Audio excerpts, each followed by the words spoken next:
पहला यूहन्ना 3 अध्याय 7वें वचन में लिखा है, हे बालकों, किसी के भरमाने में न आना। जी हाँ मेरे प्रिय भाई बहनों, अंतिम दिनों में जी रहे हमें बहुत ही सावधानी के साथ रहना है, क्योंकि इस अंतिम दिनों में शैतान जानता है कि वो कलीसिया के विरुद्ध खड़े रहकर जितना डैमेज कर सकता है उससे अधिक डैमेज वो कलीसिया के साथ मिलकर कर सकता है। जी हाँ, और ये कार्य शैतान पंथों के द्वारा करता है। इसीलिए हम आपको हर बार कहते हैं सावधान रहिए।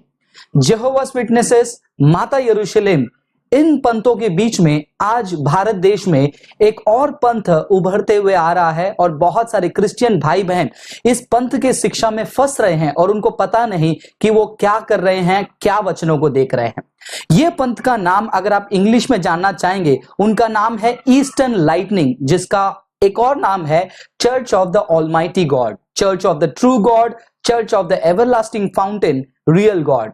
और ये नाम हिंदी में चमकती पूर्वी बिजली के नाम से आज भारत में फैल रहा है। जी बिल्कुल, चमकती पूर्वी बिजली। मेरे प्रिय भाई बहनों को मैं सावधान रहने कहूंगा इस पंथ से, क्योंकि ये पंथ केवल परमेश्वर के वचन को ही गलत नहीं प्रस्तुत करता है, लेकिन उसके साथ साथ परमेश्वर के लोगों को जो है कत्ल भी करता है। आज बहुत सारे भारत के लोग इनको नहीं जानते हैं, मैं आपको परिचय करवाना चाहूंगा। ये पंथ की शुरुआत हुई थी 1991 में। जी हाँ, लगभग 25 साल पहले एक व्यक्ति था जिसका नाम था झाओ वैशान। झाओ वैशान एक चाइनीज नाम है। उन्होंने 1991 में यह कहा कि सर्वशक्तिमान परमेश्वर जो है पृथ्वी में आ चुका है, और एक चाइनीज स्त्री के द्वारा उन्होंने अपने आप को प्रकट किया है। जिस प्रकार पिछले युग में यीशु मसीह पुरुष के रूप में आए और इस युग में यीशु मसीह महिला के रूप में आए, स्त्री के रूप में आए। जी मेरे प्रिय भाई बहनों, सुनने के लिए कुछ लोगों को हंसी आती होगी, लेकिन इस पंथ में भारत में बहुत सारे लोग फंसे हैं। उनके यूट्यूब चैनल को सब्सक्राइब करके रखे हैं और उनके फेसबुक पेज को सब्सक्राइब करके रखे हैं। और ये कलीसिया या फिर ये पंथ, कलीसिया नहीं कहूंगा, ये पंथ जो है मत्ती की किताब 24वां अध्याय 27वें वचन को इस्तेमाल करती है उनके बयानों को रखने के लिए। और वचन कहता है, for as the lightning comes from the east and flashes to the west, so also will the coming of the Son of Man be। वचन में लिखा है, जैसे बिजली जो है एक पूरब से पश्चिम की ओर तेजी से बिजली के समान कड़कता है, वैसे ही परमेश्वर के पुत्र का आगमन होगा। और उनका मानना है ईस्ट से मतलब चाइना। और उनका मानना यह है कि बाइबल में 3 युग हैं और इनकी शिक्षा भी बिल्कुल माता यरूशलेम से मेल खाती है। और वो मानते हैं कि दुनिया में 3 युग है। पहला युग पिता परमेश्वर का था, जहां पर पुराना नियम दिया गया। दूसरा युग यीशु मसीह का था, वहां पर दूसरा नया नियम दिया गया। अब पवित्र आत्मा का युग है, ये तीसरा युग है। यहां पर भी न्यू टेस्टामेंट के अलावा एक और किताब चाहिए करके बाइबल उन्होंने खुद ऐड करना शुरू कर दिया है। और इसके अलावा इनके शिक्षा क्या क्या है मैं आपको बताना चाहूंगा, लेकिन उसके पहले जो अपने आप को मसीही कहलाती है वो स्त्री, उनका नाम है यांग शांगबिन। जी हाँ, यांग शांगबिन। उनका आप ये चित्र देख सकते हो स्क्रीन पर, जो अपने आप को फीमेल क्राइस्ट यानी कि मसीह का स्त्री रूप प्रकट करती है। अगर आप उनके वेबसाइट में जाते हैं तो उनके वेबसाइट में आपको कुछ देखने मिलेगा, और वो क्या है मैं आपको पढ़ के सुनाना चाहता हूं। ये लिखा है, in 1991 almighty God the last Christ, मतलब 1991 में सर्वशक्तिमान परमेश्वर जो आखिरी मसीहा who was incarnated in China began to work, जो चाइना में जन्म लिए हैं, उन्होंने अपना काम शुरू किया है। Uttering his voice and speaking, वो शब्दों से बातें करने लगा है। He has expressed millions of words and started the work of judgement before the great white throne in the end time. इन अंतिम दिनों में वो श्वेत न्याय के सिंहासन के सामने उन्होंने बहुत सारे लाखों शब्दों को बोलकर अपना न्याय का कार्य उन्होंने शुरू किया है। The church of almighty God came into being because of the returned Lord Jesus.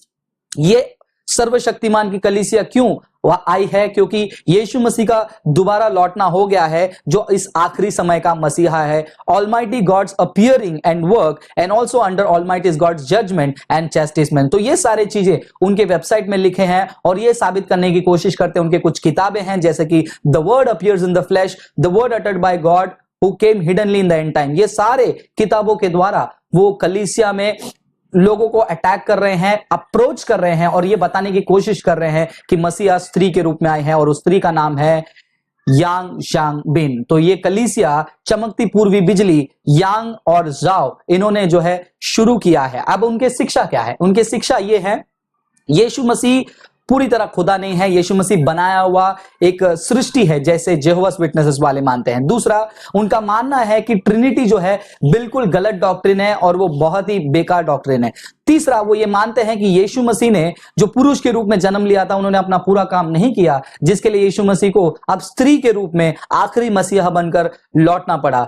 और वो ये भी मानते हैं कि यीशु मसीह जो है एक चाइनीज वुमेन के रूप में जन्म लिए हैं, यांग शांग बिन। और उनका मानना है कि जो बाइबल अभी है वो आउटडेटेड हो चुका है, बदल चुका है, जैसे मुसलमान मानते हैं, क्योंकि इस युग के लिए नया टेस्टामेंट चाहिए। और वो आप लोगों को किस प्रकार अट्रैक्ट करेंगे? उनके यूट्यूब चैनल, उनके फेसबुक चैनल को अगर आप देखेंगे, यहीं पर आपको परखने का ज्ञान चाहिए। उनके यूट्यूब वीडियोस में सबसे ज्यादा वो यही दिखाते हैं कि अंतिम दिनों में जो है कठिनाइयों का दिन आने वाला है, अंतिम दिनों में जो है परसिक्यूशन होने वाला है। तो ये वीडियो क्रिश्चियन ज्यादातर देखते हैं और वो परसिक्यूशन के बारे में बताते हुए धीरे धीरे अपने पंथ में वो अट्रैक्ट करते हैं और धीरे धीरे करके धोखा देते हैं, किडनैप करते हैं और वायलेंस वो करते हैं उनके ग्रुप के लोगों के साथ। और ये जो इनके फाउंडर हैं, वो उनके खुद के शहर से सन 2000 में वो भाग गए थे। और 2002 की घटना मैं आपको बताना चाहता हूं।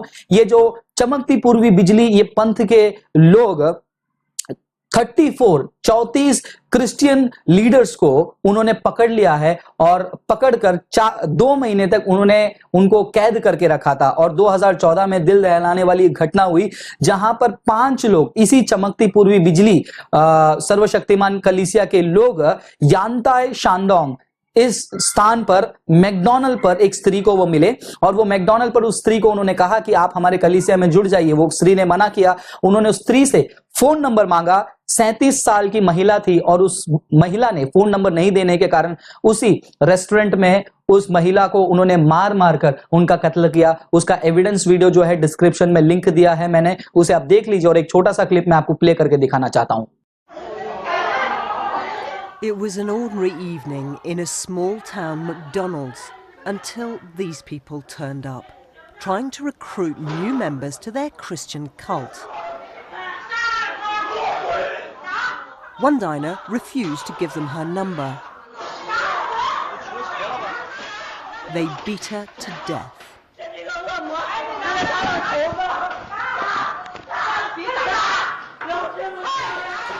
तो मेरे प्रिय भाई बहनों, जैसे मैं आपको बता रहा हूं, ये पंथ केवल बाइबल के खिलाफ ही नहीं, बल्कि इंसान के लिए शारीरिक रूप पर भी घातक हो सकता है। चाइना ने इस पंथ को जो है वायलेंट पंथ कर बंद कर रखा है, बैन करके रखा है। वहां के क्रिश्चियन ग्रुप्स ने उन्हें बैन करके रखा है। लेकिन हैरानी वाली बात क्या है, आज हमारी कलीसिया सो रही है, क्रिश्चियन सो रहे हैं। इसीलिए कोई भी बेकार के गंदे वस्तु इंटरनेट पर आने पर भी लोग धोखा में पड़े रहते हैं। इसीलिए हमने पहला यूहन्ना की किताब 3 अध्याय हमने 7वें वचन में देखा, हे बालकों, किसी भी भरमाने में ना आना, सावधान रहिए इस चमकती पूर्वी बिजली के पंथ से।